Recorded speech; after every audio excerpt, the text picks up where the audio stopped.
Buenas tardes. Pues continuando el día de hoy con las pláticas aquí en BUPEC, vamos a hablar sobre un tema interesante que es la laringotraqueobronquitis.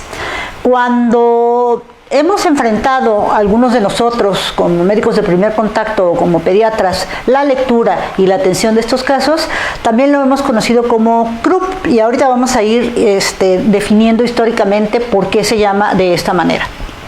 Antes de empezar con el tema, quiero presentarles un caso. Se trata de un niño de 20 meses de edad que llega al hospital por presentar, así lo refiere la madre, frío, tos desde hace 2 días, fiebre un día previo, respiración ruidosa en las últimas 4 horas y dificultad para respirar. El historial de quejas o el historial con el que llegan los papás dice que esto apareció súbitamente, con tos áspera y fuerte, y llegó con ustedes más o menos a las 3 de la mañana. La tos la asoció el familiar con respiración ruidosa y el niño estaba irritable e incómodo, sin aliento y no pudo tomar ningún alimento. Además, 2 días previos a su evolución había presentado datos de resfriado y le dieron tratamiento que no se refirió al llegar al servicio de urgencias.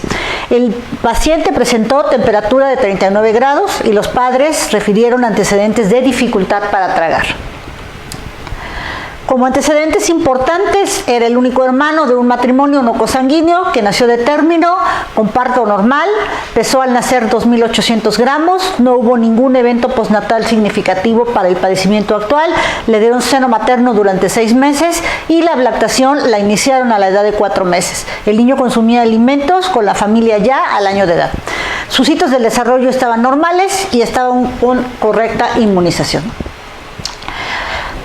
Medía 82 centímetros con un peso de 11 kilos, en la percentil 75 la talla y el peso en la percentil 50, temperatura de 38 grados, frecuencia cardíaca de 120 por minuto, llegó con taquipnea de 64 por minuto y con una presión sanguínea de 60-40. Los hallazgos positivos de este caso son inicio repentino de tos fuerte, respiración ruidosa, presencia de frío, como lo refirieron los familiares, 2 días previos y disnea. Y al examen físico lo que llamó la atención fue la irritabilidad, el estridor, el ronquido, la crepitación y el proceso de disnea. En una radiografía de tórax se ve una imagen muy característica de esta presentación, que es el signo de la aguja, punta de lápiz o imagen en reloj de arena, que es característico de la laringotraqueobronquitis. Bueno, encontramos que el niño estaba bien alimentado, además tenía frecuencia cardíaca elevada y taquipnea, tiraje intercostal presente de manera importante, la presión arterial ligeramente baja para su edad, presentaba cianosis central y no palidez, ictericia o adenopatías. La respiración ruidosa se escuchaba en todos los campos pulmonares y con estridor respiratorio ocasional, el examen abdominal sin alteraciones. Nuevamente, para que no se nos olvide, nos muestra esta radiografía un estrechamiento de la porción subglótica de la tráquea que provoca una V invertida, denominado, vuelvo a repetir, signo de la aguja, punta de lápiz o reloj de arena. ¿Con qué aquí habría que hacer diagnósticos diferenciales? Con difteria, aspiración de cuerpo extraño, absceso retrofaringio y compresión extrínseca de la vía aérea. ¿Qué le dieron a este paciente? Bueno, como tenía estridor progresivo, fue hospitalizado, además también por la presencia de dificultad respiratoria, de cianosis y de palidez. Y con el objetivo de garantizarle una correcta hidratación al paciente por vía intravenosa. No olvidemos que la terapia de este padecimiento incluye garantizar un intercambio ventilatorio que sea adecuado y existen algunas controversias en la literatura que dice que el uso de vapor a menudo va a terminar en un espasmo laringio y con dificultad respiratoria en cuestión de minutos. Entonces, lo recomendable es no utilizarlo. cuando se les da el recordatorio a todos los estudiantes de medicina de que el aire inspirado es más frío que la temperatura corporal y menos del 100% saturado con vapor de agua, va a producir un enfriamiento de la mucosa, lo que provoca una vasoconstricción y puede disminuir el edema. Y se debe usar oxígeno para aliviar la hipoxemia y la aprensión tanto del niño, evidentemente, como de los familiares. La persistencia de cianosis, a pesar del oxígeno, es una indicación de traqueotomía, lo cual iremos desarrollando durante el transcurso de la charla, porque recuerden que antes de los 8 años es muy difícil tomar la decisión de realizar esta intervención.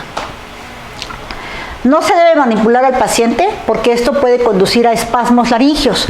Acuérdense que después de que el espasmo haya sido liberado, su retorno puede evitarse mediante el uso de humidificación caliente o fría por 3 días. Esto es un nivel de recomendación. Se debe dar líquido intravenoso parenteral para compensar la pérdida de agua insensible y respiratoria por la fiebre y por la dificultad que se presenta, y esto disminuye el riesgo existente de vómitos. Los sedantes no están indicados. Y la epinefrina racémica es la que se administra mediante aerosol, más o menos durante 15 minutos, y vamos a ver durante el transcurso de la charla por qué esta es la de primera elección. Bueno, ahora sí, de lleno con la presentación. ¿Qué es el CRUP o la laringotraqueobronquitis? Es una enfermedad respiratoria aguda que inicia de manera súbita. Se presenta característicamente en la edad pediátrica y se caracteriza por la presencia de tos traqueal, estridor laringio, inspiratorio y disfonía. Esta enfermedad fue descrita más o menos en el año 150 a 200 a.C. por Areteo en Capadocia y significaba gorgoteo. Posteriormente, en Escocia, se le dio una traducción fonosimbólica que significa garroteo, gorgoteo o llanto ronco. Esa es la traducción que podríamos nosotros encontrar de lo que es el CRUP, que también así lo van a encontrar en sus bibliografías. ¿Cuál es el agente causal? El 80%, esa es pregunta del examen nacional, el 80% está causado por virus para influenza 1, 2 y 3. Entonces, esto es muy importante porque al saber que es un agente viral, pues no requiere habitualmente antibióticos, solamente cuando se complica. El virus para influenza 1 y el coronavirus son los virus más frecuentes para hospitalizar a estos pacientes. El coronavirus respiratorio. Otros virus son adenovirus, virus sincicial respiratorio, enterovirus, virus de la influenza A y B. Y respecto a las bacterias, podemos tener Corynebacterium diphtheria, Staphylococcus aureus, Streptococcus pyogenes y Haemophilus influenza, lo que nos provoca esta enfermedad. Epidemiológicamente, la incidencia es mucho mayor entre los 6 meses a los 6 años. Tiene un pico de presentación a los 2 años. Predomina ligeramente en los hombres 2-1 y tiene que ver con algunos factores alérgicos o predisposición genética para su presentación. Este suele aparecer más en zonas templadas y frías que en zonas cálidas. Tiene mucho que ver también con la polución y contaminación ambiental. Los meses de mayor presentación son octubre y abril, y se habla que la exposición prolongada al frío o ingesta de alimentos helados y cambios bruscos de temperatura, así como irritaciones mecánicas y químicas de las vías respiratorias, pueden predisponer a la presencia de CRUP. Esto también es un nivel de recomendación, no es tanto como una evidencia 1A, sin embargo hay que tomarlo en cuenta. ¿Qué sucede fisiopatológicamente en esta enfermedad? Cuando se inhala el virus, va a replicarse en la mucosa nasal y faríngea, y por contigüidad se va hacia la transmisión a la mucosa laríngea y a la tráquea, en donde condiciona inflamación, edema, hiperemia e infiltrado de neutrófilos. Esto condiciona que en el epitelio de la vía respiratoria se encuentren áreas de ulceración cubiertas por exudado fibrino purulento, lo que condiciona obstrucción y a su vez esto una inflamación en el área subglótica, tráquea y bronquios. Hay que recordar que 1 milímetro de obstrucción, así lo refiere la literatura, nos condiciona en 60 a 80% de obstrucción o de edema. 1 milímetro de edema es igual a 60 a 80% de obstrucción. Y esto tiene que ver con las diferencias anatómicas que existen entre la vía aérea del niño y del adulto. Entonces, ¿qué factores van a agravar la inflamación aguda? Aquí podemos ver, la resistencia de la vía respiratoria es inversamente proporcional a la cuarta potencia del radio. ¿Qué quiere decir esto? Que es 16 veces más resistente, ¿sí?, la vía respiratoria del niño que la vía respiratoria del adulto. Tiene un menor diámetro de la laringe y la tráquea, como aquí lo podemos ver. La epiglotis es larga y con repliegues redundantes, por lo tanto, si existe obstrucción, adherencia de neutrófilos y edema, estos repliegues redundantes se inflaman mucho más y nos condicionan la patología. Y tiene una mayor cantidad de tejido linfático y glándulas mucosas que ayudan a todos los factores anteriores a que existan un agravamiento de la inflamación.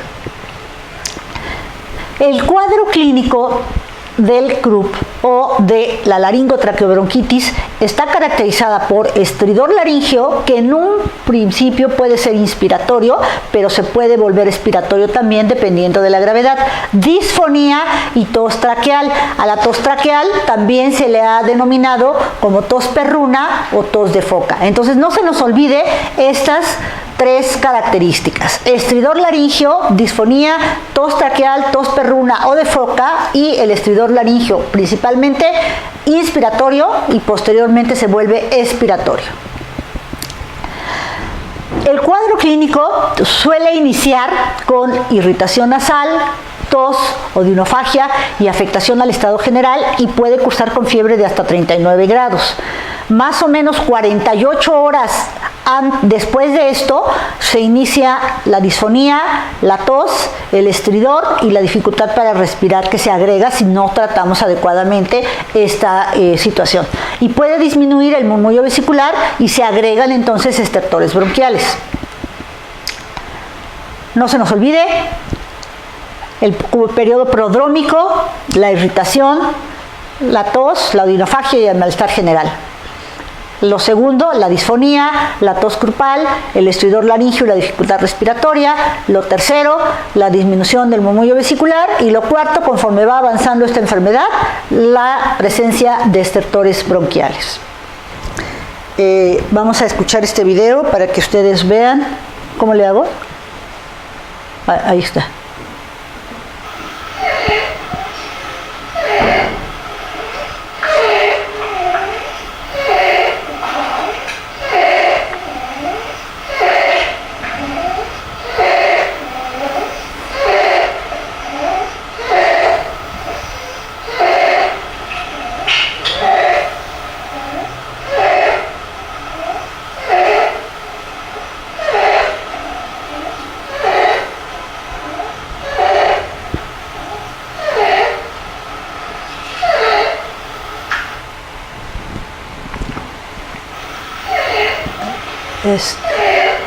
¿Cómo le a ver.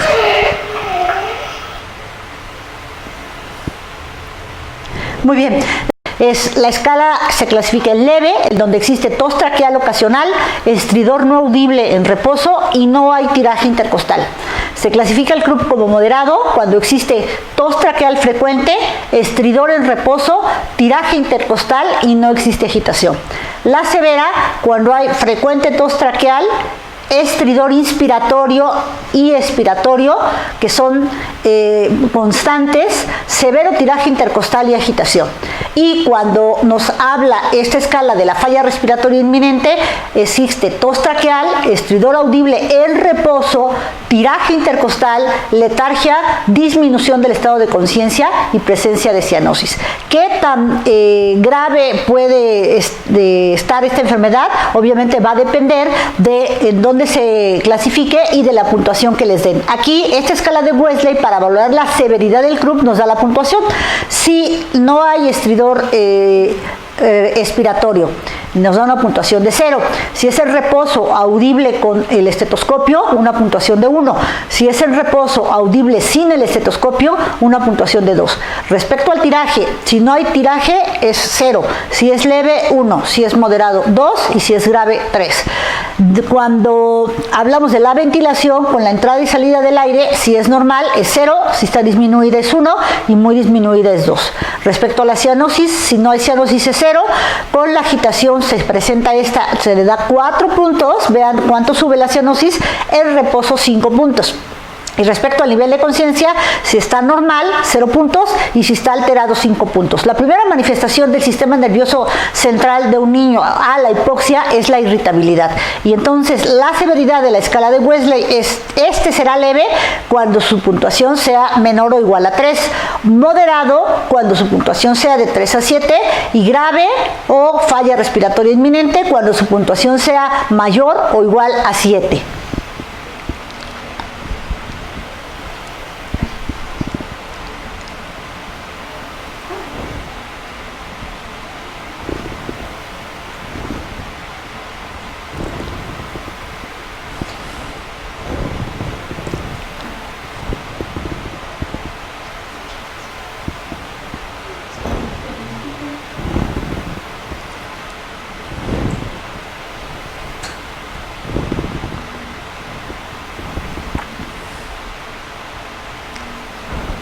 ¿La pasas o la paso?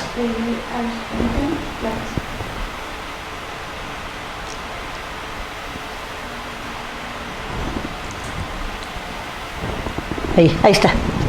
Entonces, nuevamente vemos la evaluación de la gravedad de la obstrucción de la vía aérea. Esto tenemos que tener en cuenta que además involucra el estado mental, el estridor, el tiro supra o intercostal, la frecuencia cardíaca, la respiratoria, la saturación de oxígeno y otros. La escala de Wesley es una puntuación y la evaluación de la gravedad de la obstrucción de la vía aérea respecto a la escala de Wesley nos da estos parámetros además.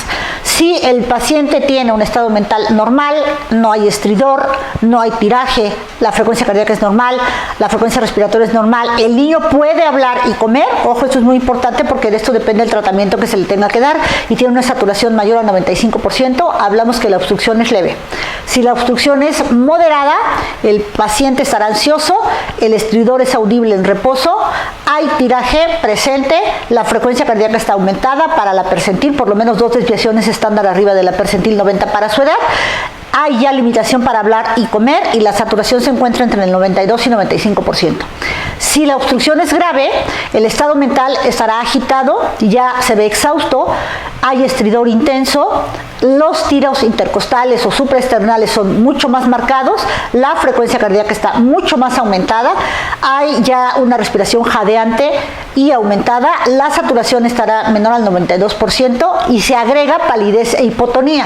Y cuando el paciente está muy grave o se amenaza la vida, ya la hipoxia hizo tantos estragos que el sistema nervioso central está letárgico o somnoliento, hay estridor persistente, el esfuerzo respiratorio está disminuido, ya ni siquiera podemos ver el tiraje, no toma en cuenta la frecuencia cardíaca, la frecuencia respiratoria nos habla que este esfuerzo es pobre, ya no toma en cuenta la saturación y el paciente se presenta con cianosis. Esto es importante para decidir el manejo que se le va a dar al paciente. El diagnóstico se sugiere que siempre trate de ser precoz. El diagnóstico será eminentemente clínico. Si yo tengo alguna duda de que se está agregando algún otro proceso, tendré que tomar o me podría auxiliar de algún paraclínico, como por ejemplo la biometría hemática, en la que si es CRUP solamente tendrá aumento de los linfocitos. Si es un proceso bacteriano, ya la fórmula blanca ya se altera, ya existe presencia de neutrófilos, bandas, etcétera. ¿Y en quién se hace la laringoscopía directa? Cuando yo sospecho que el CRUP es por cuerpo extraño, que es uno de los diagnósticos diferenciales con los que se tiene que realizar este. Ojo, este procedimiento debe ser hospitalizado el paciente, no puede hacerse en un consultorio de primer contacto, tiene que tener un anestesiólogo pediatra de preferencia y todas las herramientas para poder acceder, si el paciente se pone grave, a hacer un buen tratamiento. Y la radiografía, de preferencia, se solicita la lateral del cuello, en donde vemos sobredistensión de la hipofaringe y estrechamiento de la tráquea en la región subglótica. Aquí lo podemos ver. Punta de lápiz, reloj de arena o signo de la aguja, como ya lo conocemos. Y aquí lo vemos en la lateral. Y así podemos observar el interior de la tráquea, en un paciente que tiene Krupp o laringotraqueobronquitis. Y esta es la parte que más se afecta. Esta es normal en un niño saludable, sano, y en un niño con Krupp vean el estrechamiento importante en la vía aérea, ¿sí?, que está afectada, la parte subglótica. ¿Con qué hacemos diagnóstico diferencial? Bueno, les decía que al entrar al consultorio nosotros podemos escuchar el Krupp y decimos, seguramente se trata de una laringotraqueitis, si es niño, si es en octubre, si tiene antecedente de un proceso catarral de 2 días previos, si tiene fiebre, si tiene estridor. Pero tenemos que hacer el diagnóstico diferencial con otras entidades que también nos dan Krupp. Una es la traqueitis bacteriana. ¿Qué características tiene la traqueitis bacteriana? Fiebre alta, el niño luce tóxico, tiene pobre respuesta a la epinefrina nebulizada. Con la epiglotitis, es muy rara la epiglotitis, sí nos ha tocado ver algunos casos, yo he visto 2 o 3 a lo mucho en mi carrera profesional, y sobre todo por la introducción de la vacuna contra el Haemophilus influenza tipo B ya no se ve esta enfermedad. ¿Cuáles son sus características? No hay tos traqueal, inicia súbitamente con presencia de fiebre alta, disfagia, apariencia tóxica, ansiedad, y el niño se sienta hacia adelante flexionado en posición de trípode por falta de aire. El cuerpo extraño es muy raro en determinada edad, sin embargo acuérdense que por la oralidad que tienen los niños en los primeros 5 años de vida, pues habría que descartarlo. Se inicia con estridor agudo por la presencia de un cuerpo extraño alojado comúnmente en el esófago superior. La difteria laringea, que también por la introducción de la vacuna, esto también se presenta de manera rara, pero hay que sospecharla en aquellos niños que tienen inmunización incompleta, se presentan con un pródromos de faringitis, con síntomas progresivos de 2 o 3 días de evolución, con fiebre de bajo grado, presencia de disfonía, tos traqueal, estridor y disfagia. Y se observa la membrana característica de hacer la exploración de la vía aérea. Y la reacción alérgica aguda o edema angioneurótico, también es raro, pero hay que tomarlo en cuenta, que es de inicio rápido de disfagia y estridor, y posiblemente datos de alergia en la piel, como pudiera ser una urticaria. Entonces acuérdense, hay enfermos, no enfermedades, sin embargo estos puntos nos pueden dar la pauta para sospechar de cualquiera de estas entidades. ¿Cómo se trata esta entidad?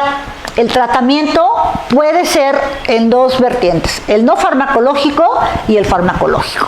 El tratamiento no farmacológico, debe el niño mantenerse en reposo. Recuerden que si se agita va a empezar a llorar más y el llanto le va a producir más edema y va a incrementar el Krupp. Entonces el niño debe mantenerse en reposo al lado de su mamá o de su cuidador primario. Mantener la dieta habitual, si el paciente, de acuerdo a la escala que ya les presenté, puede aumentar su aporte de líquidos y puede tolerar la vía oral. Los niños con laringotraqueitis generalmente deben mantenerse en calma, evitando al mínimo los procedimientos que los alteren. Entonces, de preferencia, se sugiere revisarlo en brazo de la mamá para que no incremente más el edema. Y administración de oxígeno solo se deja para los niños que tengan hipoxia, es decir, aquellos pacientes que dentro de su clasificación tengan una saturación menor del 92% y presenten dificultad respiratoria importante. Respecto al tratamiento farmacológico, en la actualidad los corticosteroides son la piedra angular para la terapia de esta enfermedad, porque nos va a disminuir el edema de la mucosa laríngea debido a su acción antiinflamatoria. Los esteroides deben de iniciarse al comienzo del tratamiento del Krupp, sea leve, moderado o grave. Martínez y Martínez nos dice en su tratado que ningún niño que llegue a su consulta, al servicio de urgencias, al hospital con un Krupp deberá irse si no se le da una dosis por lo menos una dosis de esteroides. Entonces es importante recordar que es la piedra angular sobre este tratamiento. ¿Qué hacen los corticosteroides? Pues evidentemente disminuyen la gravedad del CRUB de acuerdo a la escala de Wesley. Presentan menor número de revaloraciones o reingresos a los servicios de urgencias, disminuyen la frecuencia de intubación y la necesidad de reintubación en caso de que ésta haya tenido que ser necesaria por la gravedad del paciente. Hacen que la estancia hospitalaria sea más corta, presentan menor número de dosis de epinefrina, es decir, tengo que darles menos dosis de epinefrina para su tratamiento, y disminuyen la intensidad de los síntomas asociados a la obstrucción de la vía aérea. ¿Cuál es el de preferencia? El indicado, la dexametasona. La dosis que se da son 0.6 miligramos por kilo vía oral o intramuscular en dosis única, en el CRUB leve a moderado, y puede repetirse cada 6 a 24 horas. Recuerden que es un esteroide de depósito. Dosis máxima 8 miligramos totales. El efecto que tiene la dexametasona lo podemos ver más o menos entre la primera y la segunda hora de su utilización, y tiene un máximo efecto a las 6 horas en pacientes de CRUB moderado a severo. Entonces vean, se puede poner en los 3 estadios y tiene un efecto prolongado importante al ser un esteroide de depósito. Otro esteroide que se puede utilizar es la budesonida inhalada. Esta tiene una efectividad importante y tiene una equivalencia con la dexametasona, pero no ha demostrado ser superior, y se sugiere utilizarse como alternativa cuando existe una dificultad respiratoria grave y cuando el paciente no tolera la vía oral. Si ustedes ven, la dexametasona se puede dar por vía oral, intramuscular o intravenosa, y esta, si el paciente no come, pues es la de elección. Dosis son 2 miligramos, es decir, lo equivalente que a 2 mililitros de solución por vía nebulizada. ¿Qué me puede condicionar esto? Bueno, que el paciente pueda ponerse un poquitito más inquieto en lo que tolera la nebulización, y en un momento determinado podría incrementar algo la presencia del CRUB. El tratamiento que marca toda la literatura, y si se los llegan a preguntar en un examen nacional, el indicado, el de elección, es la epinefrina racémica. Y la adrenalina levógira, la que utilizamos para reanimación cardiopulmonar, que se encuentra en el equipo rojo, es una alternativa, pero la de elección, la de primera elección, es epinefrina racémica. ¿Qué hace? ¿Qué se ha demostrado con la epinefrina racémica y con la adrenalina? Bueno, nos dice que a través de las nebulizaciones, en los casos de CRUB, se mejora de manera significativa los síntomas, y estos empiezan a tener una disminución más o menos a los 30 minutos posteriores a que se inició el tratamiento, y está indicada en niños con laringotraqueitis grave que amenazan la vida como tratamiento de primera elección. ¿Cómo actúa? Estimulando los receptores adrenérgicos de la mucosa alfa, los receptores adrenérgicos alfa de la mucosa subglótica. Produce vasoconstricción y disminuye el edema de la mucosa. Esta vasoconstricción va a ser específicamente en las arteriolas precapilares, y lo que me va a llevar a disminuir la presión hidrostática y por tanto el edema de la mucosa laríngea, y mantiene su efecto por 1 o 2 horas después de su aplicación. Hay efectos secundarios, sí, por supuesto: taquicardia, palidez, ansiedad, temblor, hipertensión y cefalea. Y hay contraindicaciones también, por eso la importancia de la historia clínica. En aquellos pacientes que tienen obstrucción del tracto de salida ventricular, como en la tetralogía de Fallot, pues evidentemente no se los podemos dar. Entonces hay que hacer una muy buena historia y preguntar qué tipo de antecedentes tienen nuestros pacientes cuando los estamos tratando. ¿Cuál es la dosis para epinefrina? Para la levógira, la que viene en el equipo rojo, en el medicación para paro, acuérdense que vienen de ámpulas de 1 mililitro en 1 miligramo, es decir, viene de 1 a 1000. Se da sin diluir. Ojo, esto es algo también que muchas personas dicen: diluye 1 mililitro en 9 mililitros de agua y así haces la conversión. No, el mejor efecto de la adrenalina levógira es sin diluir, y aquí la dosis es de acuerdo a los niveles de evidencia 1A. En pacientes menores de 20 kilos, la dosis es 0.25 mililitros por kilo por dosis, por nebulización sin diluir, y en los pacientes mayores a 20 kilos, 0.5 mililitros por kilo por dosis por nebulización sin diluir, un máximo para cualquiera de los dos pesos de 5 mililitros, y debe asociarse a la administración de oxígeno suplementario. Y la epinefrina racémica, la dosis para cualquier edad y peso es de 0.1 miligramo por kilo por dosis por nebulización, un máximo de 1 miligramo. Puede darse antibióticos en el club. Recuerden que al principio comentamos el 80% virus para influenza 1, 2 y 3 y el resto también de virus. Sin embargo, cuando se asocia a un proceso bacteriano, tenemos la fuerte sospecha y los estudios nos dicen que se trata de esto, entonces solo el proceso infeccioso agregado, la guía de práctica clínica mexicana nos dice que es un nivel de recomendación. Cuando damos algunas charlas con los alumnos de las facultades de medicina, nos preguntan, ¿es que la guía de práctica clínica dice tal cosa? Sí, por supuesto, las guías de práctica clínica se deben utilizar, sin embargo hay que saber diferenciar lo que nos van a marcar cada pauta. Acuérdense, la guía de práctica clínica tiene nivel de evidencia 1A, ¿qué quiere decir esto? Niveles de estudio en seres humanos con metaanálisis y probados para su eficacia y eficiencia, niveles de recomendación y punto de buena práctica. Entonces, la recomendación de la guía de práctica mexicana nos dice que solo si se trata de un proceso infeccioso sobreagregado podemos agregar ceftriaxona o cefotaxima a dosis de 50 a 200 miligramos por kilo por día intravenoso. Obviamente para esto pues ya tenemos al paciente hospitalizado para hacer el diagnóstico diferencial del proceso sobreagregado.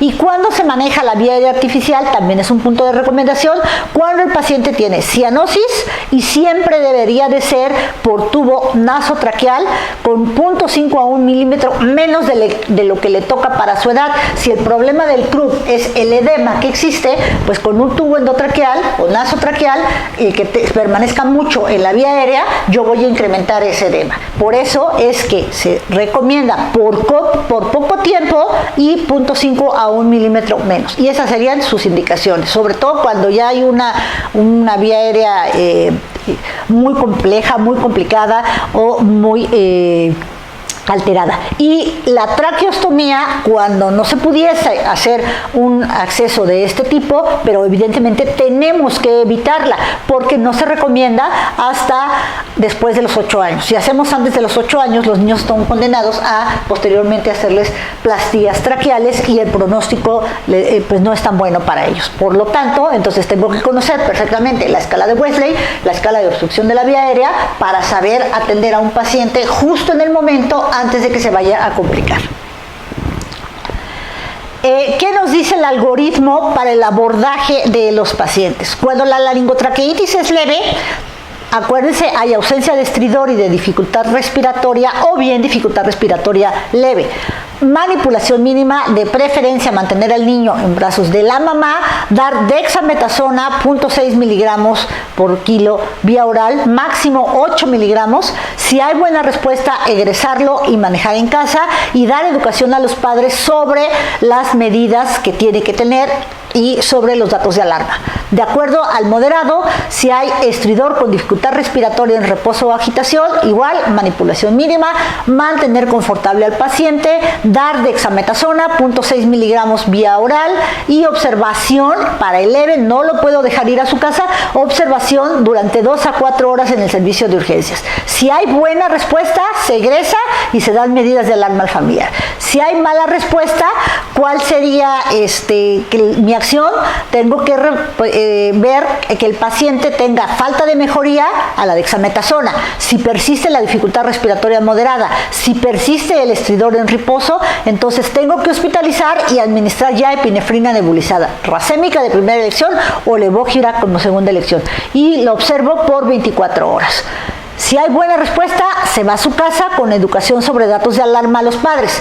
Si hay mala respuesta, tengo que ver si el paciente no ha respondido porque tiene dificultad respiratoria severa recurrente, lo tendrá que valorar la unidad de cuidados intensivos pediátricos, nebulizar epinefrina, también las dosis que ya les dije, dar oxígeno en caso de cianosis o saturación menor al 92%, y si la mala respuesta es persistente, entonces hay que considerar un diagnóstico diferencial de acuerdo al que ya les comenté. Si la laringotraqueitis es amenaza la vida y es grave, es decir, existe dificultad respiratoria importante con grave agitación o letargia, tengo que hacer manipulación mínima del paciente, dar oxígeno si hay cianosis o la saturación es menor al 92%, nebulizar epinefrina, ya sea racémica o levógira, como les comenté, dexametasona a 0.6 miligramos vía oral, bueno, aquí ya no sería vía oral, sería intravenosa, o bien budesonida, vía oral no por el estado del paciente, pero sí budesonida porque no tolera, o bien la dexametasona vía intravenosa. Y si hay inminentes datos de paro respiratorio y alta probabilidad de intubación, se debe de hacer la valoración por la unidad de cuidados intensivos. Y si hay buena respuesta, quiere decir que el paciente disminuyó la gravedad de los síntomas y se debe de egresar con educación a los padres sobre los datos de alarma. ¿Qué complicaciones puede tener esta enfermedad? Obstrucción severa de la vía aérea, infecciones bacterianas, edema pulmonar y neumotórax. La guía de práctica clínica mexicana nos marca como en nivel de evidencia 1A qué niños deben ingresar al servicio de urgencias una vez que llegaron con ustedes a su primer contacto. Y son aquellos niños que tienen alteración del estado de alerta, estridor laríngeo persistente, dificultad respiratoria, incremento de la frecuencia respiratoria, presencia de palidez, de hipotonía o cianosis. ¿Y qué pacientes deberán egresarse o deberán referirse para un segundo o tercer nivel de atención? También, que nos marca como evidencia 1A, son aquellos niños que tienen laringotraqueitis moderada en un sitio que no cuente con sala de observación. Recuerden el algoritmo, si no mejora, pues hay que observarlo durante por lo menos 4 horas. Entonces, si yo no tengo sala de observación, lo tengo que trasladar a un segundo o tercer nivel de atención. Si la laringotraqueitis es moderada o grave, y que tenga un episodio que amenace la vida y no responda a los glucocorticoides. Si existe laringotraqueitis de cualquier gravedad con evolución insidiosa y o recurrencia, porque tengo que ver la posibilidad de que se trate de otra cosa y no solamente el CRUP. Una laringotraqueitis con anormalidad de la vía aérea preexistente, una laringotraqueitis y una enfermedad crónica preexistente y una laringotraqueitis con cualquier comorbilidad relevante. Y existiría un punto más, no precisamente tomado como nivel de evidencia 1A, pero sí como recomendación, que sería aquellos pacientes cuyos familiares no sean capaces de cuidarlos y no interpretar adecuadamente los signos de alarma. Madres adolescentes, cuidador primario no involucrado, o madres que tienen muchos hijos y que no están presentes en el cuidado de sus niños. Los datos de alarma nos marca la guía de práctica mexicana, que son puntos de buena práctica. Es aquel niño que tenga persistencia o exacerbación del cuadro clínico, cianosis, irritabilidad o somnolencia persistentes, incremento del estridor, aumento de la dificultad respiratoria con un Sylvester-Andersen mayor a 3,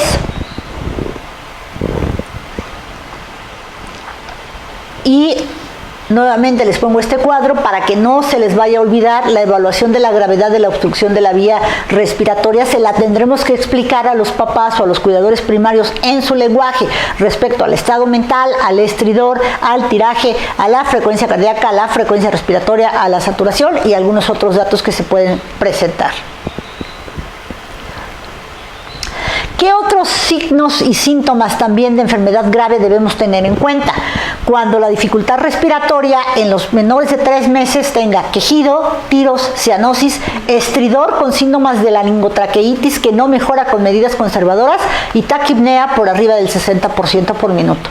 Entre 3 a meses a menos de 4 años, tiraje, cianosis, disnea ostensible, taquipnea, más de 50 respiraciones por minuto en los niños de 3 meses a 11 meses, más de 40 en niños de 1 a 5 años, respiración superficial, dificultad para deglutir, sibilancias a distancia, estridor con síntomas de laringotraqueitis que no mejoran con medidas conservadoras. Y de los 4 años hasta la adolescencia, tiraje, cianosis, disnea moderada severa, taquipnea de más de 40 por minuto de 1 a 5 años, respiración superficial, dificultad para deglutir, sibilancias a distancia, cialorrea, disfonía y sensación de que se está cerrando la garganta. Ojo, estos son para cualquier enfermedad grave de la vía respiratoria, que también tenemos que decirle al cuidador primario que tendrá que estar presente con estos datos. Y respecto a la respuesta a estímulos y a la actividad, en menores de 3 meses el paciente estará flácido, letárgico, no se despierta o no puede mantenerse despierto, llora muy débilmente, come o succiona muy débilmente, está inconsolable y tiene rechazo al alimento. De 3 meses a menos de 4 años no está reactivo, el estado de alerta está disminuido, no puede despertar o mantenerse despierto, tiene una actividad muy disminuida a lo que anteriormente estaba acostumbrado a hacer, está muy letárgico, hay somnolencia excesiva, puede estar inconsolable, llanto débil o succión débil si el niño es lactante y rechazo al alimento. Y de 4 años hasta la adolescencia, el paciente estará confuso, un estado de alerta disminuido, una actividad ostensiblemente disminuida, rechaza comer, está muy letárgico, muy dormido, no puede despertarse o mantenerse despierto y no está reactivo. Ojo, esto es importante, es para cualquier signo y síntoma de dificultad respiratoria grave. También tenemos que ver, de acuerdo a las edades, de 3 meses, deshidratación y vómito, escaso número de pañales húmedos en un periodo mayor a 8 horas, no suelen presentar signos meningios, no porque no los tengan, sino porque es difícil que se presenten. Aquí en esta edad tendríamos que buscar el signo de Bindal, antes que Kernig y Brudzinski. Otros datos son la presencia de exantema petequial o purpúrico. En el otro grupo de edad, no orina más o menos en un periodo de 6 a 8 horas, en mayores de 1 año de edad, y no orina en un periodo de 12 horas, perdón, aquí en menores de 1 año de edad, y no orina en un periodo de 12 horas en mayores de 1 año de edad. Ya presentan signos meningios como son la rigidez de nuca y el vómito persistente, así como otros signos que son el exantema petequial o purpúrico. Y de los 4 años hasta la adolescencia, no orinan por más de 12 horas, presentan signos meningios como rigidez de nuca, vómito persistente, cefalea intensa y puede haber poliuria y baja ingesta de líquidos y exantema petequial o purpúrico. Y el pronóstico, bueno, el pronóstico para esta enfermedad solo suele ser muy bueno en aquellos niños que tienen síntomas leves y que se resuelven en un promedio de 48 horas. Y afortunadamente solo el 4% requerirán que se los hospitalice. En resumen, el CRUP, acuérdense, dijimos que se hizo referencia por primera vez en el año 150-200 a.C. en Capadocia por Araceo, que significaba gorgoteo o llanto ronco. Es una enfermedad infecciosa aguda que ocasiona un cuadro súbito. Este cuadro se caracteriza por tos perruna, estridor y disfonía, que es la triada. Puede existir dificultad respiratoria a consecuencia de la disminución de la subglótica hasta en un 85%. Recuerden, 1 milímetro de estrechez, 70-85% de obstrucción. Aquí la bibliografía la pueden encontrar variada. Muchos dicen 85%, otros hasta el 80%, pero en general es entre el 60 y el 80%.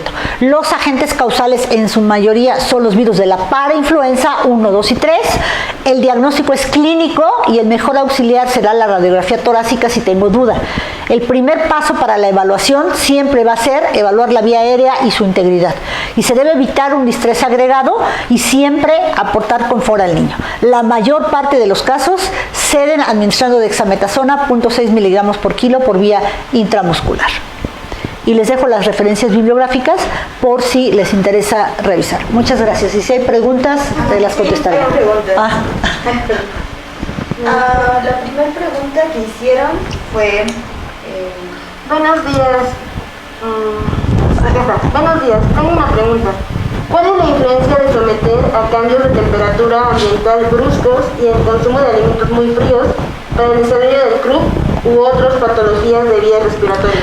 Como bien lo comenté durante el transcurso de la charla, no es una evidencia muy fuerte.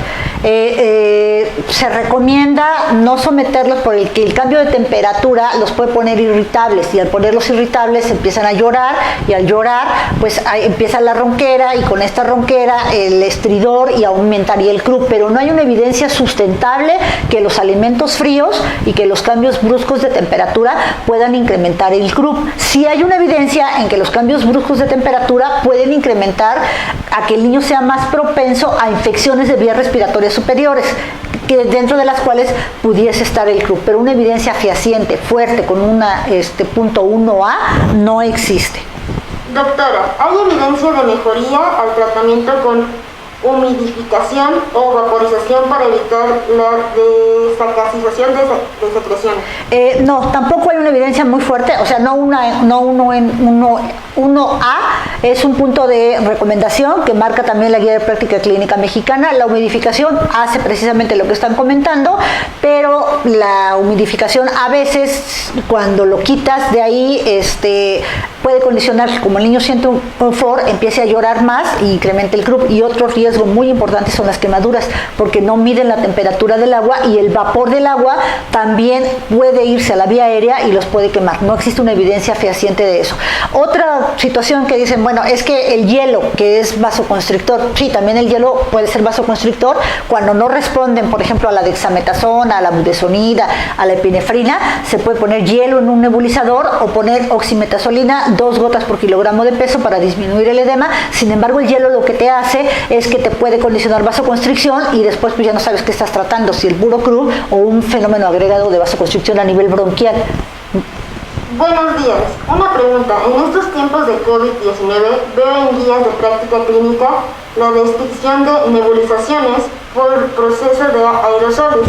En este caso, ¿cómo se podría actuar en el croup? Gracias. Sí, los aerosoles no están recomendados en el croup, ni ahorita, ni en época de coronavirus, ni en anterior época. Acuérdense que uno de los agentes causales del croup es el coronavirus, pero el coronavirus respiratorios. Hay 80% de coronavirus patógenos en la vía respiratoria del niño, entonces no se recomiendan los aerosoles. En ese caso, ¿cómo se podría actuar ante el croup? Así, o sea, como dice la Guía de Práctica Clínica, y dependiendo de la escala de Wesley, si es leve, reposo, dexametasona 0.6 miligramos vía oral si tolera la vía oral, si no intramuscular, oxígeno si satura menos del 92%, mantenerlo tranquilo, incrementar la cantidad de líquidos intravenosos o vía oral, y valorar si no puede comer budesonida, observación, si no mejora, pasarte a epinefrina racemic. Aquí tienes que aplicar muy bien la escala de Wesley. Perfecto. Entonces, más que eso, excelente ponencia y gracias.